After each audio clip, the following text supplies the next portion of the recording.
Well, let's see. What we did so far was a lot of fun. Was it useful for anything? I suppose the answer is going to be yes. Okay, that these metacircular interpreters are a valuable thing to play with. I spend, say, well, there have been times I spent 50% of my time over a year trying various design alternatives by experimenting with them with metacircular interpreters. Metacircular interpreters, like the sort you just saw, metacircular is because they're defined in terms of themselves in such a way that the language they interpret contains itself. Okay? Such interpreters are a convenient medium for exploring language issues. If you want to try adding a new feature, it's sort of a snap. It's easy. You just do it and see what happens. You play with that language for a while. You say, gee, I didn't like that. You throw it away. Okay, or you might want to see what the difference is if you'd make a slight difference in the binding strategy or some more complicated things that might occur. In fact, these metacircular interpreters are an excellent medium for people exchanging ideas about language design.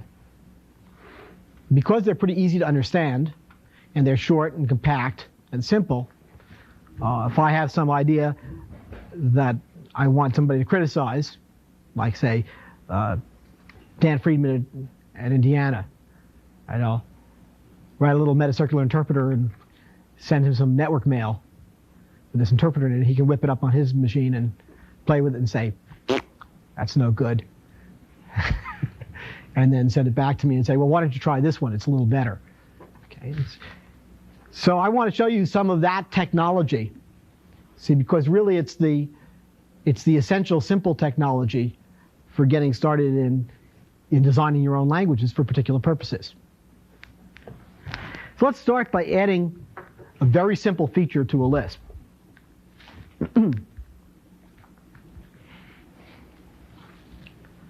Now, one thing I want to tell you about is features before I start. Okay. There are many languages that have made a mess of themselves by adding huge numbers of features. Computer scientists have a joke about bugs that transform into features all the time. But I like to think of it as that many systems suffer from what's called creeping featureism, which is that, George has a pet feature he'd like in the system, so he adds it. And then Harry says, well, gee, this system is no longer what exactly I like, so I'm going to add my favorite feature. Okay, and then Jim adds his favorite feature. And after a while, the thing has a manual 500 pages long that no one can understand. And sometimes it's the same person who writes all of these features and produces this terribly complicated thing. Now, in some cases, like editors, it's sort of reasonable to have lots of features because there are a lot of things you want to be able to do, and many of them are arbitrary. But in computer languages, I think that's a disaster to have too much stuff in them. The other alternative you get into is something called feeping creatureism, which is where you have a box which has a display, a fancy display, and a mouse, and you get into there's all sorts of complexity associated with all this fancy I/O, and your computer language becomes a dismal little tiny thing that barely works because of all the swapping and disk twitching and so on caused by your Windows system. And every time you go near the computer, the mouse process wakes up and says, gee, have you something for me to do? And then it goes back to sleep. And if you accidentally push the mouse with your elbow, a big puff of smoke comes out of your computer and things like that. So 2 ways to disastrously destroy a system by adding features. But let's try right now add a little simple feature. This actually is a good one, and in fact, real Lisps have it. As you've seen, there are procedures like plus and times that take any number of arguments. So we can write things like the sum of the product of A and X, and the product of B and X and C. As you can see here, addition takes 3 arguments or 2 arguments. Multiplication takes 2 arguments or 3 arguments, taking numbers of arguments, all of which are to be treated in the same way. And this is a valuable thing, indefinite numbers of arguments. Yet the particular Lisp system that I showed you is one where the numbers of arguments is fixed, because I had to match the arguments against the formal parameters in the binder, where there's a pair up. Well, I'd like to be able to define new procedures like this that can have any number of arguments. Well, there's several parts to this problem. The first part is coming up with a syntactic specification, some way of notating the additional arguments, of which you don't know how many there are. And then there is the other thing, which is once we've notated it, how are we going to interpret that notation so as to do the right thing, whatever the right thing is. So let's consider an example of the sort of thing we might want to be able to do. So an example might be that I might want to be able to define a procedure which is a procedure of one required argument x and a non-required and a bunch of arguments, I don't know how many there are, called y. So x is required,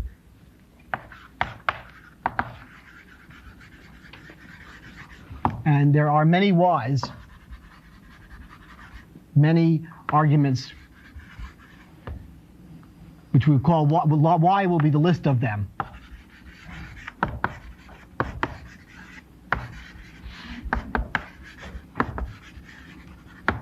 Now, with such a thing, we might be able to say something like map, we're going to do something to every one, of that procedure of one argument u, which multiplies x by u, and we'll apply that to y. I've used a dot here to indicate that the thing after this is a list of all the rest of the arguments. I'm making a syntactic specification.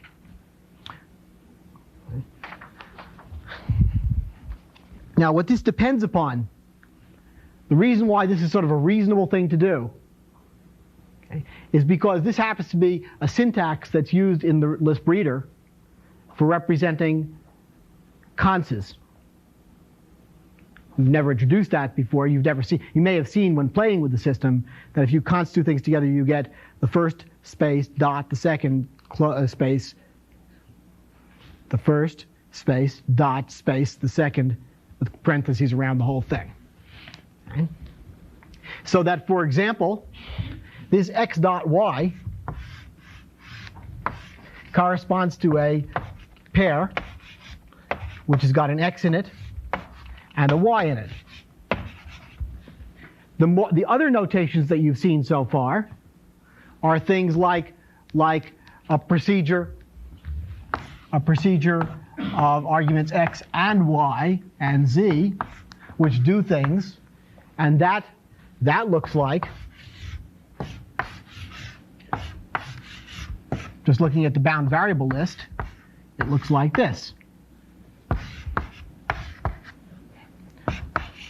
X, Y, Z, and the empty thing.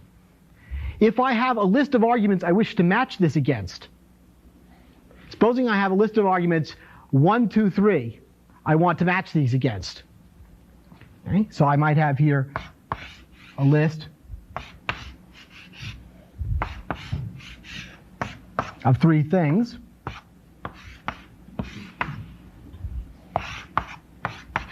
One, 2, 3. Okay, and I want to match x, y, z against 1, 2, 3. Well, it's clear that the 1 matches the x because I can just sort of follow the structure. And the 2 matches the y, and the 3 matches the z.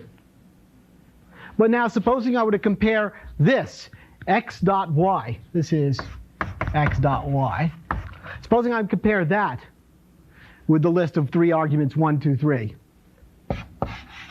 Let's look at that again.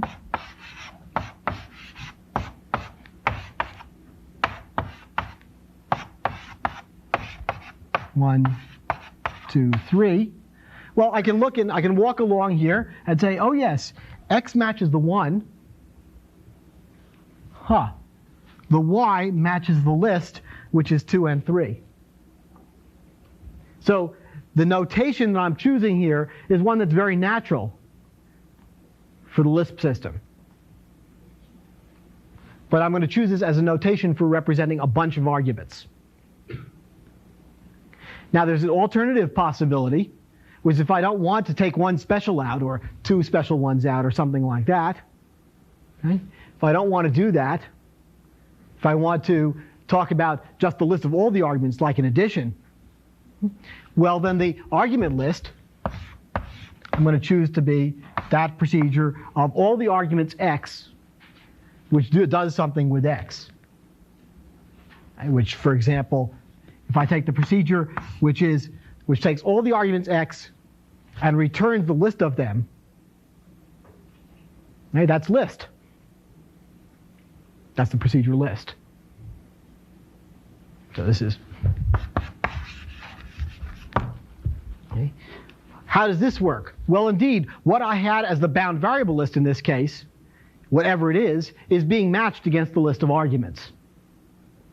This symbol now is all of the arguments. And so this is the choice I'm making for a particular syntactic specification for the description of procedures which take indefinite numbers of arguments. There are 2 cases of it, this one and this one. And none of these, when you make syntactic specifications, it's important that it's unambiguous. That neither of these can be confused with a representation we already have, this one. I can always tell whether I have a fixed number of explicitly named arguments, named by these formal parameters, or a fixed number of named formal parameters followed by a thing which picks up all the rest of them, or a list of all the arguments, which will be matched against this particular formal parameter called X, because these are syntactically distinguishable. Okay? Many languages make terrible errors in that form, where whole segments of interpretation are cut off because there are syntactic ambiguities in the language. There have been traditional problems with algo-like languages having to do with the nesting of ifs in the predicate part. In any case, now so I've told you about the syntax. Now what are we going to do about the semantics of this? How do we interpret it? Well, this is just super easy. I'm going to modify the metacircular interpreter to do it. That's a one-liner. There it is. I'm changing the way you pair things up. Okay? Here we have the procedure that pairs. Here's the procedure that pairs the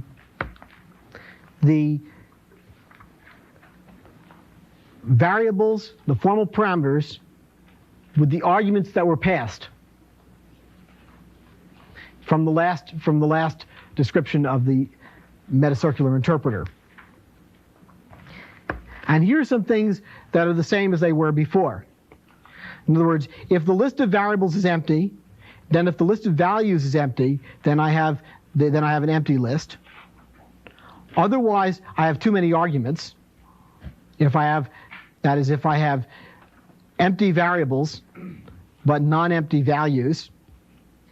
If I have empty values, okay, but the variables are non-empty, I have too few arguments. However, if I have the variables are a symbol. Interesting case. Then what I should do is say, oh yes, this is the special case that I have a symbolic tail.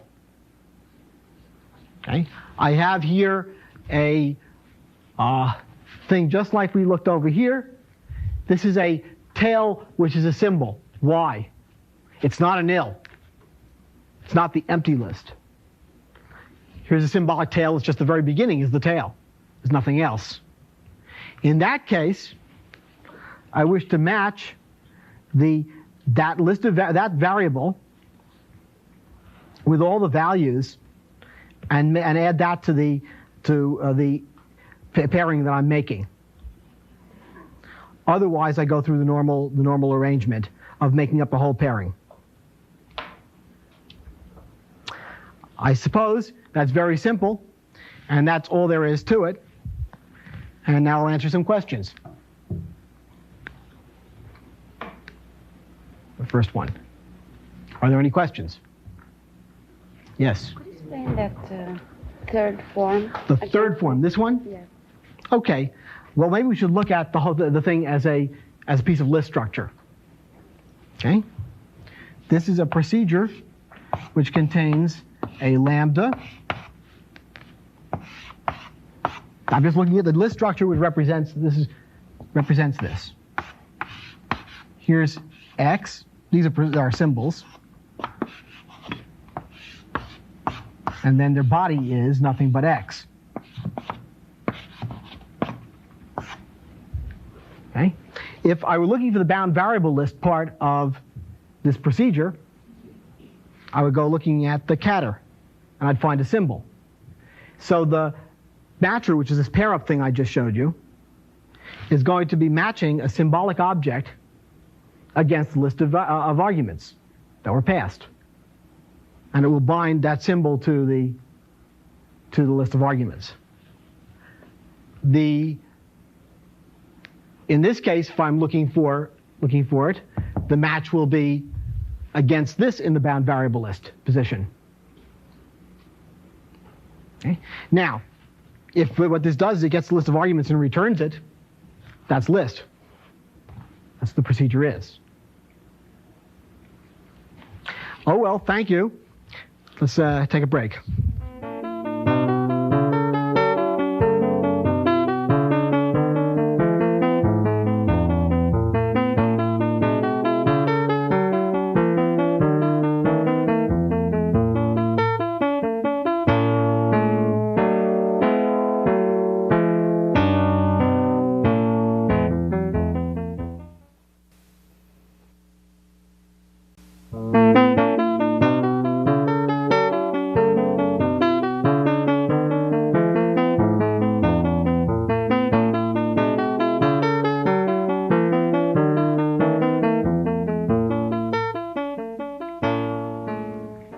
Well, let's see. Now I'm going to tell you about a rather more substantial variation, one that's a famous variation that many early Lisps had. It's called dynamic binding of variables.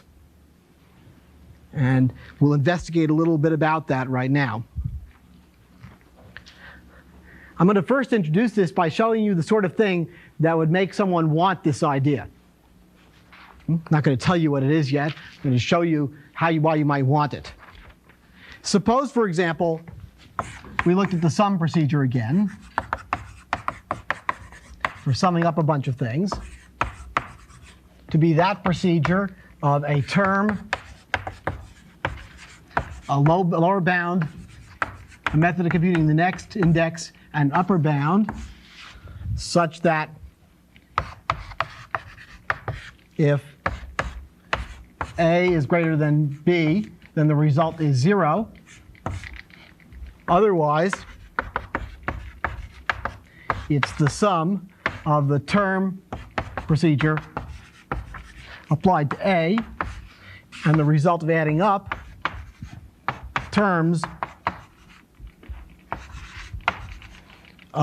with the next A being the A.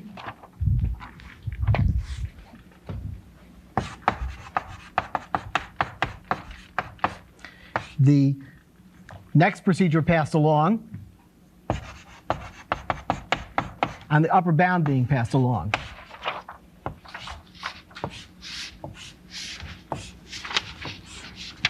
Blink, blink, blink.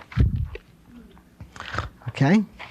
Now, when I use this sum procedure, I can use it, for example, like this. We can define the sum of the powers to be, for example, sum of a bunch of powers x to the n, to be that procedure of a, b, and n, lower bound, the upper bound, and n, which is sum of lambda of x, that procedure of one argument x, which exponentiates x to the n, with the a, the incrementer, and b being passed along. So we're adding up x to the n given an x. X takes on values from a to b, incrementing by 1. I can also write that's right. It's product, excuse me. It's the product of a bunch of powers. It's a strange name. Why don't I leave it there? Weird. Okay? I'll write what I have. I'm sure that's right. And if I want the product of a bunch of powers, that was 12 brain cells. That double take. Okay, I can, for example, use the procedure which is like sum, which is for making products, but it's similar to that you've seen before. It has a procedure of 3 arguments again, which is the product of terms that are constructed, or factors in this case, constructed from exponentiating x to the n, where I start with a, I increment, and I go to b. Now, there's some sort of thing here that should disturb you immediately. These look the same. Why am I writing this code so many times? Okay, here I am in the same boat I've been in before. Right? Wouldn't it be nice to make an abstraction here? What's an example of a good abstraction to make? Well, I see some code that's identical. Here's one, and here's another. Okay? And so maybe I should be able to pull that out. I should be able to say, oh yes, the sum of the powers could be written in terms of something called the nth power procedure. Imagine somebody wanted to write a slightly different procedure that looks like this.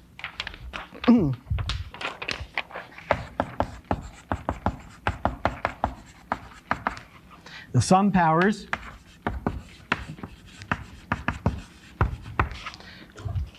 to be a procedure of a, b, and n, which is the result of summing up the nth power. We're going to give a name to that idea. For starting at a, going by 1, and ending at b. And similarly,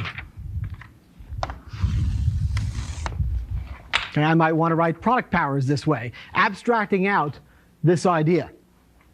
I might want this. Product powers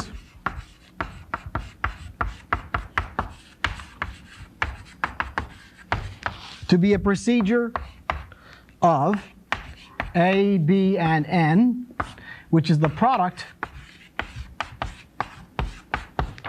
of the nth power operation on a with the incrementation and b being my arguments for the analogous thing product. And I'd like to be able to define nth power. I'll put it over here.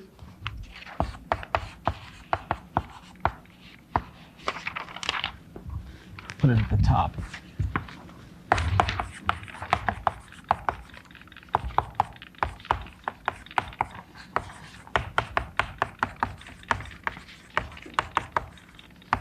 to be, in fact, my procedure of one argument x, which is the result of exponentiating x to the n.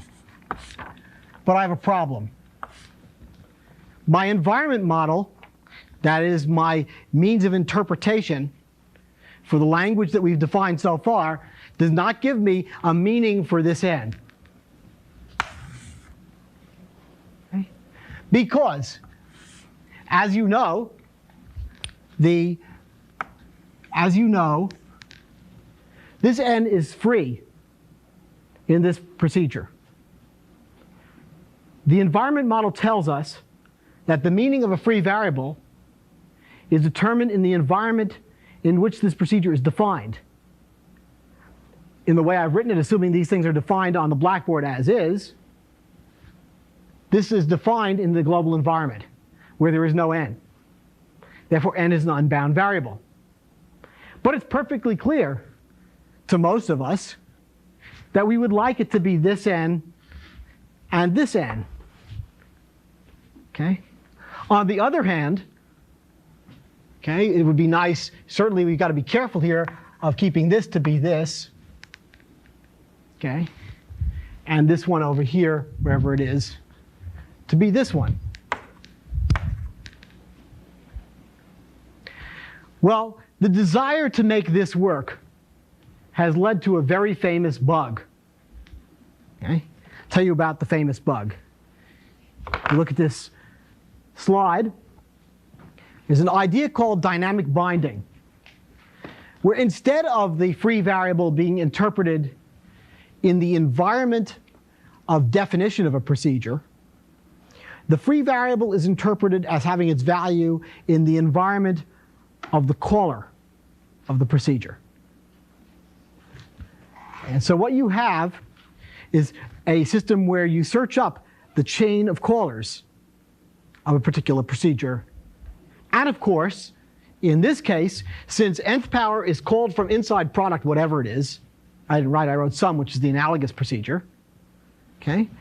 And product is presumably called from product powers, as you see over here. Then since product powers bind the variable n, then nth powers n would be derived through that chain.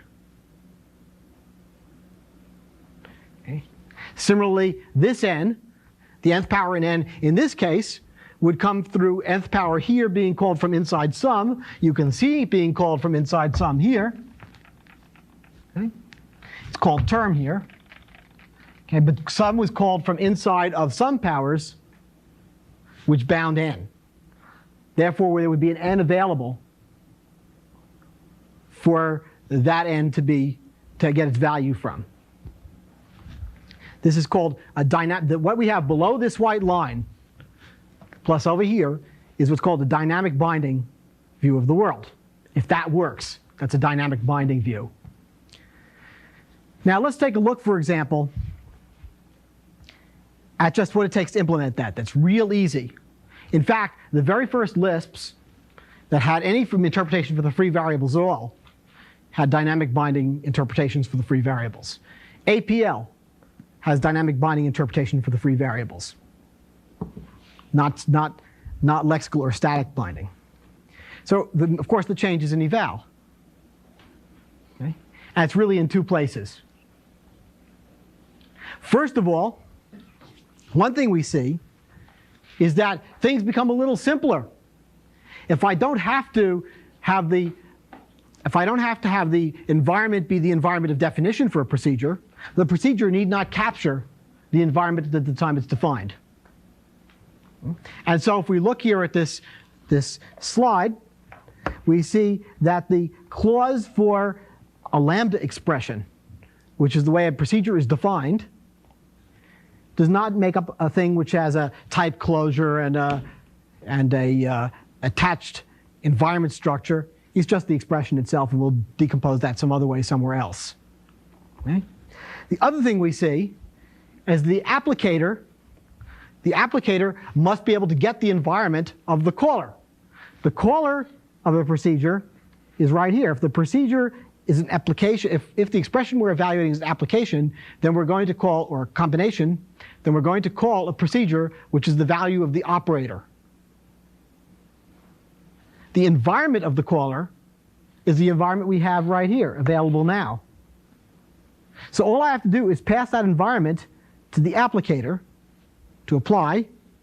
And if we look at that here, the only change we have to make is that that fellow takes that environment and uses that environment for the purpose of extending that environment when abiding the formal parameters of the procedure to the arguments that were passed. Not an environment that was captured in the procedure. The reason why the first Lisps were implemented this way is it's sort of the obvious accidental implementation. And of course, as usual, people got used to it and liked it. And there were some people who said, this is the way to do it, right? Unfortunately, that causes some serious problems. The most important serious problem in using dynamic binding is that there's a modularity crisis that's involved in it. If two people are working together on some big system, then an important thing to want is that the names used by each one don't interfere with the names of the other. It's important that when I invent some segment of code, that no one can make my code stop working by using my names that I use internal to my code, internal to his code. However, dynamic binding violates that particular modularity constraint in a clear way. Consider, for example, what happens over here. Suppose it was the case that I decided to change the word next. I mean, I'm supposing somebody is writing some, and somebody else is going to use some. The writer of some has a choice of what names he may use. Let's say I'm that writer. Well, by gosh, it just happens I didn't want to call this next, I called it n.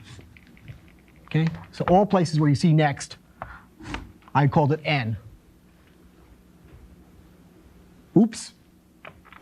I've changed nothing about the specifications of this program, but this program stops working. Not only that, unfortunately, this one does too. Okay, why do these programs stop working? Well, it's sort of clear. Instead of chasing out the value of the n that occurs in nth power over here, or over here, through the environment of definition, where this one is always linked to this one, if it was through the environment of definition, because here is the definition. This lambda expression was executed in the environment where that n was defined. Okay? If instead of doing that, I have to chase through the call chain, then look what horrible thing happens. Well, this was called from inside sum as term A. Okay? I'm looking for a value of n. Instead of getting this one, I get that one. So by changing the insides of this program stops working. So I no longer have a quantifier, as I described before, which is a symbol, it's a lambda symbol, is supposed to be a quantifier, a thing which has the property that the names that are bound by it are unimportant. That I can uniformly substitute any names for these throughout this thing, so long as they don't occur in here, the new names. And the meaning of this expression should remain unchanged. I've just changed the meaning of the expression by changing one of the names. So lambda is no longer a well-defined idea. It's a very serious problem. So for that reason, I and my buddies have given up this particular kind of abstraction, which I would like to have, in favor of a modularity principle. But this is the kind of experiment you can do if you want to play with these interpreters. You can try them out this way, that way, and the other way. Okay? And you see what makes a nicer language. So that's a very important thing to be able to do. Now, I would like to give you a feeling for what I think the right thing to do is here. How are you going to get this kind of power in a lexical system? And the answer is, of course, what I really want is something that makes up for me an exponentiator for a particular n. Given an n, it will make me an exponentiator. Oh, but that's easy too. In other words, I could write my program this way. I can define a thing called pgen, which is a procedure of n which produces for me an exponentiator, x to the n.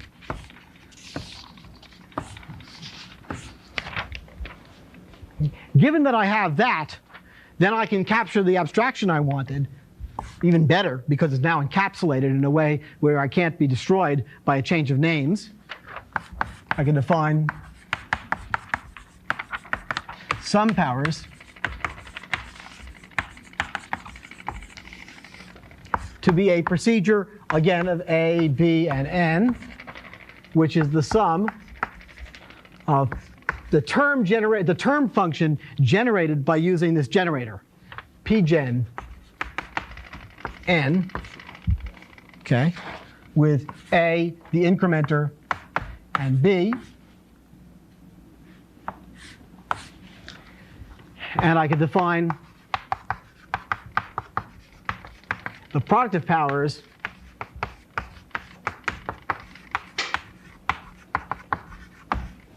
to be a procedure of a, b, and n, which is the product of pgen n with a, increment, and b. Now, of course, this is a very simple example where this object that I'm trying to abstract over is small, but it could be 100 lines of code. And so the purpose of this is, of course, to make it simple. I've given a name to it. It's just that here it's a parameterized name. It's a name that depends upon explicitly the lexically apparent value of n. So you can think of this as a long name. And here I've solved my problem by naming by naming the term generation procedures with an n in them.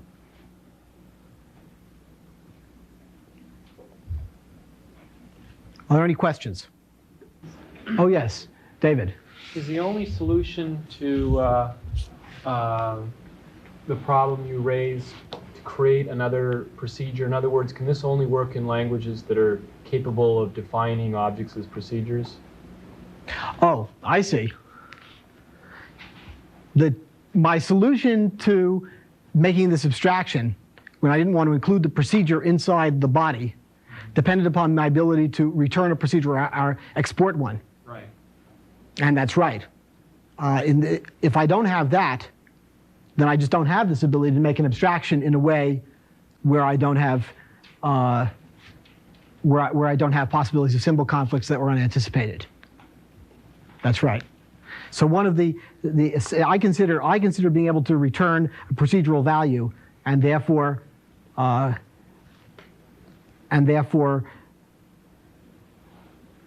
sort of have first-class procedures in general as being essential to doing very good modular programming. Now, indeed, there are many other ways to skin this cat. What you can do is take, for each of the bad things that you have to worry about, you can make a special feature that covers that thing. You can make a package system. You can make a module system, as in Ada, et cetera. Okay? And all of those they cover little regions of it. The thing is that returning procedures as values cover all of those problems. Okay? And so it's the simplest mechanism that gives you the best modularity. Gives you all of the known modularity mechanisms. Well, I suppose it's time for the next break. Thank you.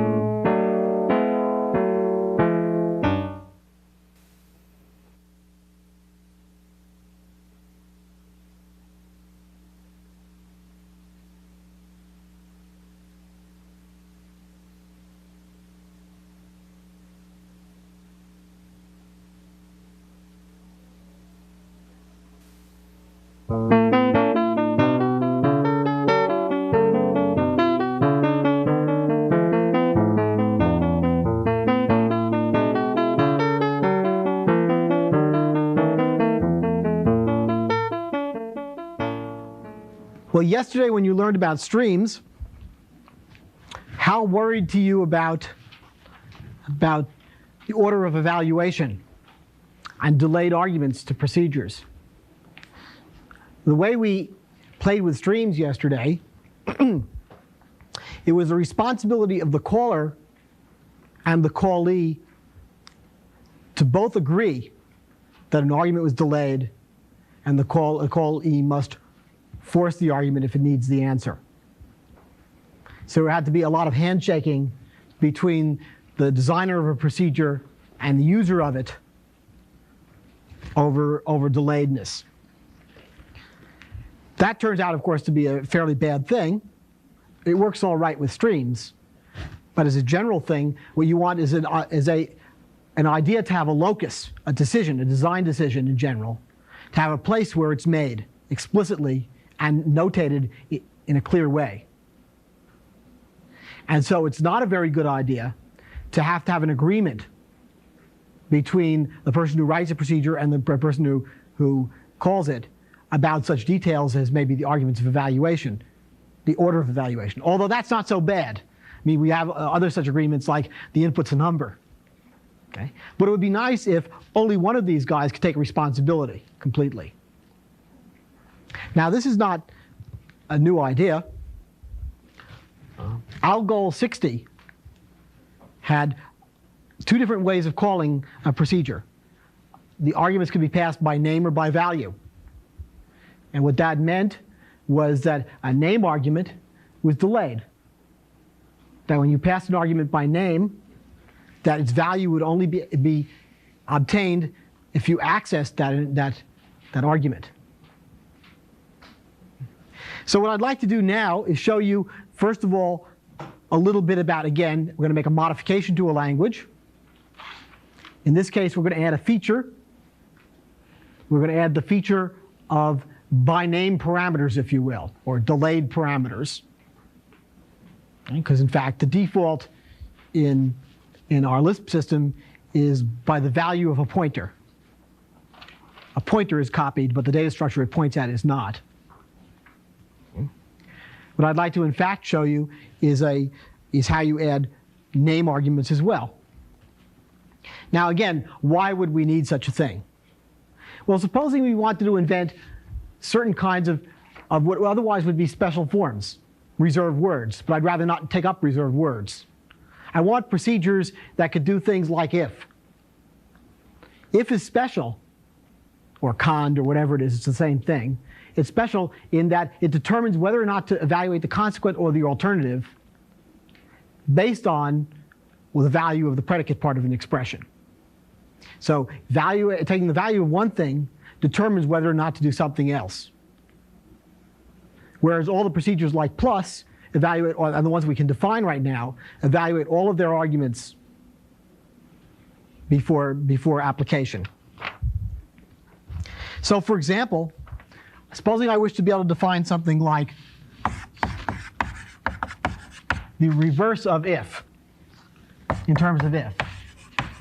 Call it unless. If a predicate, a consequent, and an alternative. And what I'd like to sort of be able to do is say, or I'll do it in terms of cond. Cond, if not the predicate, then take the consequent. Otherwise, take the alternative.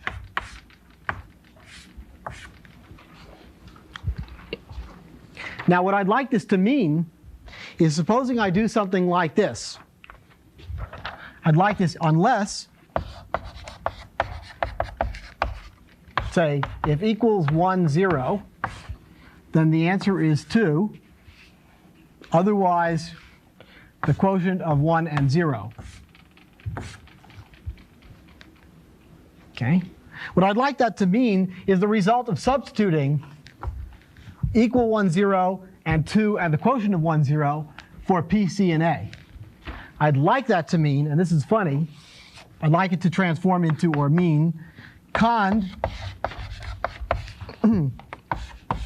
not equal 1, 0.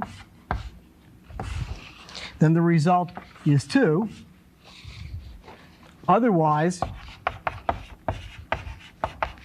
I want it to be the quotient of 1 and 0. Now you know that if I were to type this in Lisp, I'd get a 2. There's no problem with that. Okay. However, if I were to type this at the Lisp, because all of the arguments are evaluated before I start, then I'm going to get an error out of this. So that if the substitutions work at all, of course, I would get the right answer. But here's a case where I get the wrong. The substitutions don't work. Okay, I don't get the wrong answer. I get no answer. I get an error. Now, however, I'd like to be able to make my definition so that this kind of thing works. What I want to do is say something special about C and A. I want them to be delayed automatically.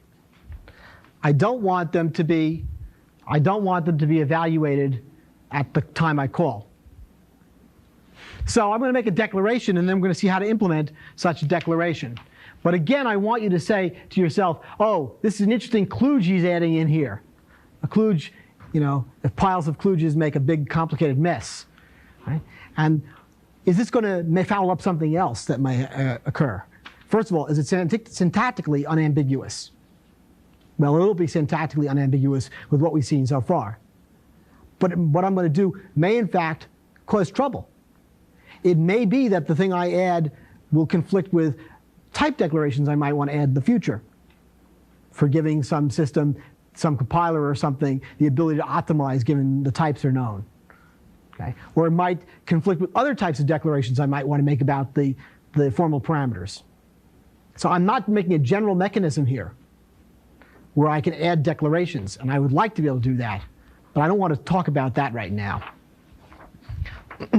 So here I'm going to build a kludge.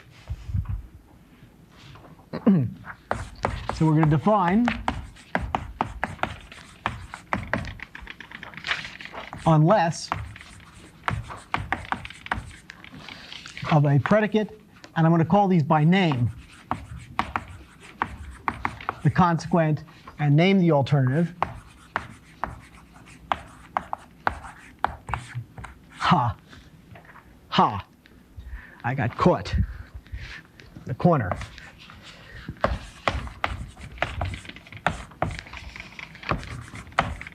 If not P, then the result is C, else. That's what I'd like. Where I can explicitly declare certain of the parameters to be delayed, to be computed later. Now, this is actually a very complicated modification to an interpreter rather than a simple one. The ones you saw before, dynamic binding or adding indefinite argument procedures, is relatively simple. But this one changes a basic strategy. The problem here is that our interpreter does it as written, evaluates a combination by evaluating the procedure, the operator producing the procedure, and evaluating the operands producing the arguments, and then doing an apply of the procedure to the arguments. However, here I don't want to evaluate the operands to produce the arguments until after I've examined the procedure to see what the procedure's declarations look like. So let's look at that. Here we have a changed evaluator. I'm starting with the simple lexical evaluator, not dynamic, but we're going to have to do something sort of similar in some ways. Because of the fact that if I delay a procedure, delay an argument to a procedure, I'm going to have to attach an environment to it. Remember how Hal implemented delay. Hal implemented delay as being a procedure of no arguments, which does some expression. That's what delay of the expression is, of that expression. This turned into something like this. Okay. Now, however, if I evaluate a lambda expression, I have to capture the environment. The reason why is because there are variables in there whose meanings I wish to derive from the context where this was written. So that's why a lambda does the job. It's the right thing.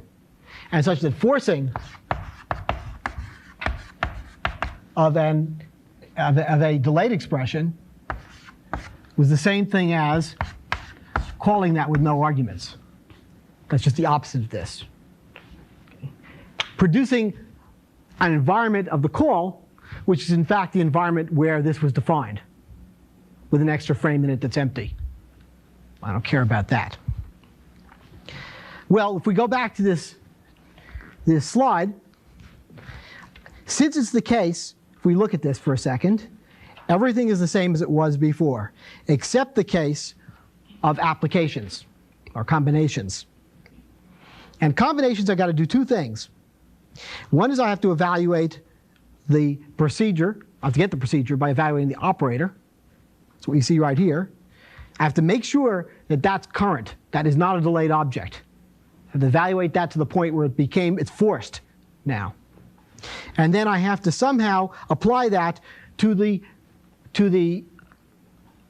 operands, but I have to keep the environment, pass that environment along, so that some of those operands I may have to delay. I may have to attach that environment to those operands. This is a rather complicated thing happening here. Looking at that in apply, well, it has a primitive procedure thing just like before. But the compound one is a little more interesting. I have to evaluate the body just as before in an environment which is the result of binding some formal parameters to arguments in the environment. That's true. The environment is the one that comes from the procedure now. It's a lexical language, statically bound. However, one thing I have to do is strip off the declarations to get the names of the variables. That's what this guy does, vnames. And the other thing I have to do is process these declarations, deciding which of these operands, that's the operands now as opposed to the arguments, which of these operands to evaluate and which of them are to be encapsulated in delays of some sort. The other thing you see here is that when you have a primitive like plus had better get at the real operands. So here's a place where we're going to have to force them. And we're going to look what evlist is going to have to do a bunch of forces. So we have two different kinds of evlist now. We have evlist and gevlist. Gevlist is going to wrap delays around some things and force others, or evaluate others. And this guy is going to do some forcing of things. Just looking at this a little bit, this is a game you must play for yourself, you know. It's not something that you're going to see all possible variations on an evaluator talking to me. Okay? What you have to do is do this for yourself. And after you feel this, you play this a bit, you get to see all the possible design decisions and what they might mean and how they interact with each other. And so what languages might have in them and what are sort of consistent sets that make a legitimate language. Whereas what things are complicated kludges that are just piles of junk. So evlist, of course, over here, just as I said, is a list of operands which are going to be undelayed after evaluation. So these are going to be forced, whatever that's going to mean. And gevlist, which is the next thing. Thank you. What we see here, well, there's a couple of possibilities. Either it's a normal, ordinary thing, a symbol sitting there, like the predicate in the unless. Okay, well, that's what we have here. In which case, this is intended to be evaluated in applicative order. And it's essentially just what we had before. It's mapping eval down the list. In other words, I'm evaluate the first expression and continue gev listing the cdr of the expression in the environment. However, it's possible that this is a name parameter. If it's a name parameter, I want to put a delay in, which combines that expression, which I'm calling by name, with the environment that's available at this time, and passing that as the parameter. And this is part of the mapping process that you see here. Okay? The only other interesting place in this procedure, in this interpreter, is cond. People tend to write this thing and then they leave this one out. There's a place where you have to force. Conditionals have to know whether or not the answer is true or false. It's like a primitive. When you do a conditional, you have to force. Now, I'm not going to look at any more of this in any detail. It isn't very exciting.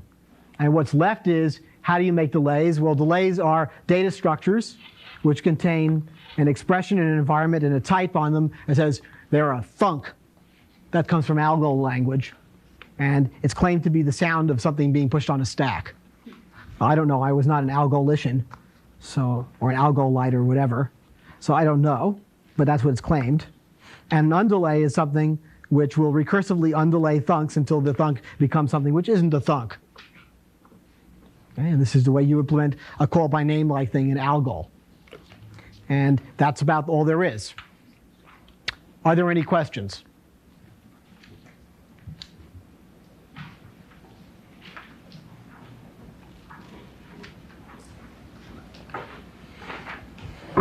Jerry? Yes, Vesco. I noticed you avoided calling by name in the primitive procedures, and I was wondering what thoughts you have on that. You never need that? Yeah. Vesco is asking if it's ever reasonable to call a primitive procedure by name. And the answer is yes. There's one particular case where it's reasonable, actually two. Construction of a data structure like const, or making an array if you have arrays with any number of elements. Okay? It's unnecessary to evaluate those arguments. All you need is promises to evaluate those arguments if you look at them. In other words, if I const together two things, then I could const together the promises just as easily as I could const together the things. And it's not even when I car-cdr them that I have to look at them. That just gets out the promises and passes them to somebody. That's why the lambda calculus definition, the Alonzo Church definition of car-cdr and const makes sense. It's because no work is done in car-cdr and const. It's just shuffling data. It's just routing, if you will. However, the things that do have to look at data are things like plus, because they have to look at the bits that the numbers are made out of, unless they're lambda calculus numbers, which are funny. Okay? They have to look at the bits to be able to crunch them together to do the add. Okay. So in fact, data constructors, data selectors, and in fact things that side effect data objects don't need to do any forcing in the laziest possible interpreters. On the other hand, predicates on data structures have to. If you want to say, is this a pair? Or is it a symbol? Well, you better find out. You got to look at it then. Any other questions?